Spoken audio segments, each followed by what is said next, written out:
Hello everyone welcome back to your favourite channel smart king Subrat. तो students आपने जानते कि एमआईएल ओडिया रे संक्षिप्तीकरण 5 मार्कर क्वेश्चन आछी जोटा कि बहुत पिला जानी पारना केमी करेंगे। तो ये 5 मार्क रू 5 मार्क करेंगे आपको किसी टिप्स को मानवा पड़ो किसी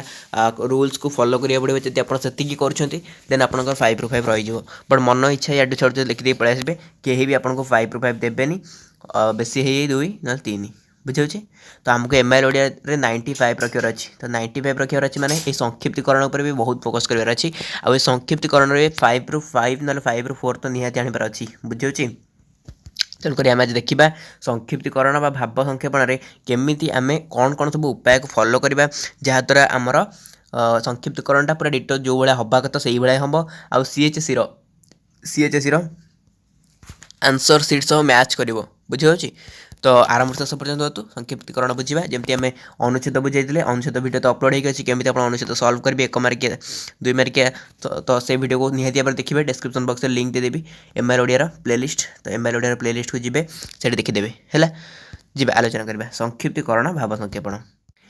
देखो फास्ट संक्षिप्तीकरण कौन गोटे विस्तृत दीर्घ रचनार सारांश लिखा संक्षिप्तीकरण कहुए पे बुझिपारे गोटे दीर्घ रचना लिखा जाए गोटे बहुत बड़ जिन लिखाई तो आम सर्ट करने को आम संक्षिप्तीकरण कही था जोटा इंग्लीश रे समरी बोली कही था ठीक अच्छे। तो समरी यहाँ सेमती संक्षिप्तीकरण अर्थ किसी ना से समरी प्रदत्त रचन व्यवहृत शब्द संख्यार 1/3 शब्द व्यवहार में यह प्रस्तुत हुए। तो यही जो संक्षिप्तीकरणटा लिखा ता 1/3 शब्द लिखा जदि पाराग्राफटा देखो 3टा करके एमती 3टा पाराग्राफ देती तो आपको गोटे पाराग्राफ 3टा जाक पाराग्राफ को रखिबार अच्छे बुझीगला माने 3 भाग 1 भाग आपको करार अच्छे बुझीगला। तो वेरी गुड रचनार मुख्य भाव और प्रतिपाद उद्देश्य एथिरे स्थान पाए। तो मेन कथा हूँ कौन तार मुख्य भावटा कौन है स्थान देवाक पड़े है भर ना कि बहुत सारे जिन लिखाई आम सेगुड़ा आनी थोड़ा ठीक अच्छे से आम दरकार नहीं आम देखा उपाय कौन सब उपाय अच्छी जो उपाय को आम यूज कले आमर संक्षिप्तीकरणटा गोटे भल हो पार। देखु फास्ट है कौन मूल रचनार अनुच्छेद बा पाराग्राफ अनुसार शब्द गणना करा उचित। फास्ट तो से कहूँ कि शब्द गणित बकेत अच्छी बट यहाँ तो आप पसिबल नुह कि आप शब्द गणिबे शब्द गणिकी लिखे तो शब्द गणवा किसी दरकार नहीं फास्ट स्टेप को आप स्किप करें। यही पाराग्राफ रे वर्णित मुख्य विषयवस्तु रेखा निर्णीत करा आवश्यक। से कहूँ कौन ना जो जिनसटा आपणकर लिखा जाए पाराग्राफ रे तादर मेन पॉइंट रो अंडरलाइन करदे अंडरलाइन करदे से ही पॉइंट को लेकिन आप कौन करेंगे ना आंसर टी को प्रिपेयर करेंगे। बट गोटे कथा सत पे मैंने आप अंडरलाइन करें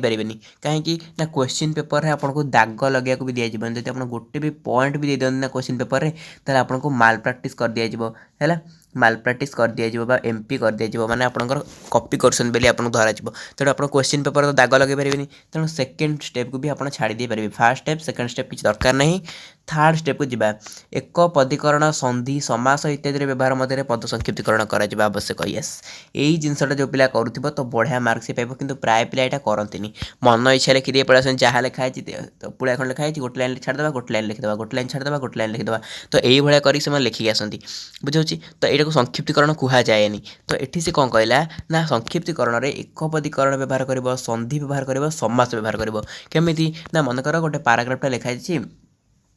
तार पीबार इच्छा अधिक मात्रा थिला तो ये आप कौन करेंगे या एक पदीकरण करदे माने कौन एत लंबा वाक्य अच्छी ना तो आप सर्ट करने लिखिदे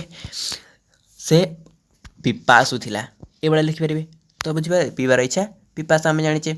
बुझे पीबार इच्छा जी कै कहुए पिपासु। तो ये कौन है आपंकर गोटे बढ़िया इम्प्रेसन आसो जी आप खाता देखुए बुझे एक पदीकरण एमती करेंगे सेमती संधिर यूज भी करेंगे समासर यूज करेंगे बुझे। तो ये जगह जो जगह ये जिन सब थी आप यूज कले आपंकर बढ़िया मार्क आसो पाराग्राफ भी छोट हम ना बुझेगा। तापर पाराग्राफ रे व्यवहृत शब्द संख्यार 1/3 शब्द व्यवहार करा जाई सही पाराग्राफ सारांश रफ कागज लिखा से कहूँ कि फास्ट आपको रफ करदेबार अच्छी गोटे आप खाता पछपटे गोटे छोट रफटे करदे तो ताकू नहीं आप मेन मेन लेखाटी लिखे किंतु एटा भी आप स्किप कले चलो इम्पोर्टान्स ना। ओके मुझे कहीदेवी कौटा कौटा इम्पोर्टाट ता माने तो सब गुड़ा फॉलो करवा परे परे प्रति पाराग्राफ प्रस्तुत अंश को एक चित्र कर पूर्णांग रूपटी प्रकाश करतु प्रस्तुत संक्षिप्त रूप को एक शिरोनामा दिज्व बुझेगा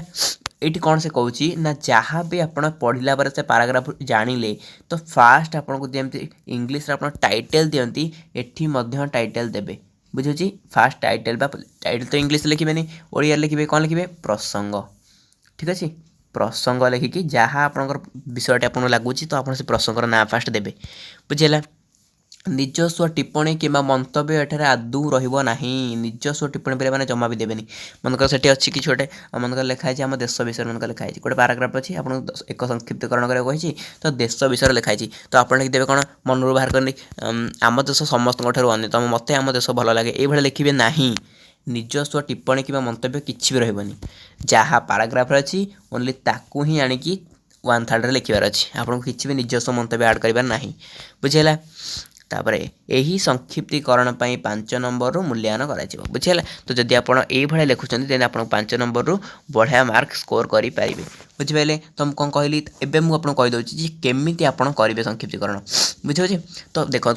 जहाँ भी आम पढ़ले से जहाँ बुझिले आपण को कौन करार अच्छी ना फास्ट आपको पाराग्राफ टी जहाँ भी देना पढ़ार अच्छी ठीक अच्छे तो पाराग्राफ टी आप पढ़े फास्ट कहीं देखो संक्षिप्तीकरण गोटे एमती जिन न पढ़े आप संक्षिप्तीकरण करें आपको मन को से जो नॉर्मल आइडियाटा आसबन संक्षिप्तीकरण एक्चुअली मुझे कौन कराया ओके फास्ट तो प्रसंग देवे ना नहीं तो प्रसंग लिखापी किसी भूली जाती तो सेठी मार्क कटि जाए प्रसंग निहाती लिखे प्रसंग जानापी आपको पाराग्राफटे पढ़ार अच्छी पढ़ा ही पड़ो ना प्रसंग किसी भी जानीपारे बुझीगला तो पाराग्राफटा फास्ट पढ़े तापर तार प्रसंग देवे ठीक अच्छे प्रसंग देवे प्रसंग देलापर आप आरंभ करेंगे कौन बुझुसन से पाराग्राफ रू आमती आपको कहली संधि समास एक पदीकरण यह सब व्यवहार निहाती भाव करेंगे आप भावुए से नथिब एक पदीकरण कला भाया जिन निहाती थी सी संधि कला भाया जिन दूसरे एक पदीकरण जिन दूसरी बट पिला से खोजिकी पाऊना ना करूना डायरेक्ट जहाँ लिखाए से थे दोस्त नहीं बुझे पिला भाव संक्षिप्तीकरण मैंने छोट करदेवी 2-4 लाइन छाड़ी 2-4 लाइन लिखिदेवी गोटे काटिदेवी गोटे लिखिदेवी एमती नहीं संक्षिप्तीकरण मैंने जमा भी सेमती नहीं संक्षिप्तीकरण मैंने आपको पूरा विषयटी को पढ़ार अच्छे जहाँ भी देती ताकू आपण को मनरू भाविकी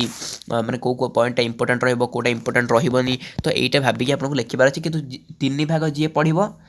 आपन जो एक भाग जो आप जो एक भाग लिखिथे से जी पढ़ो जमी ए 3 भागटा पढ़ले जहाँ समझ आसो मैंने बुझा आसो जमी ए भागटा पढ़ले भी से बुझा आसा दरकार सी बुझीपार दरकार है 3 भाग जिनटा को आम एक भाग में बुझे पार्थ दरकार से इंपोर्टेंट आ 3 भाग पढ़ले जब बुझीपार से कौन लिखाई कि एक भाग अधा थी अधा नथिबो सेमती मार्क मिलबनी बुझेगा तो आपको जो पॉइंट मुझे कहली यही पॉइंट फॉलो करेंगे 5 ରୁ 5 100% किए ना आपको मार्क काटिदेव 5 ରୁ 5 देकी ही बुझे पे तो आशा करते पे भिडियो बहुत भल लगी जब भल लगे आपने कहे संक्षिप्तीकरण केमती लगे बुझीपारे ना नहीं ओके तो आज भिडियो को शेष करेंगे थैंक यू सो मच।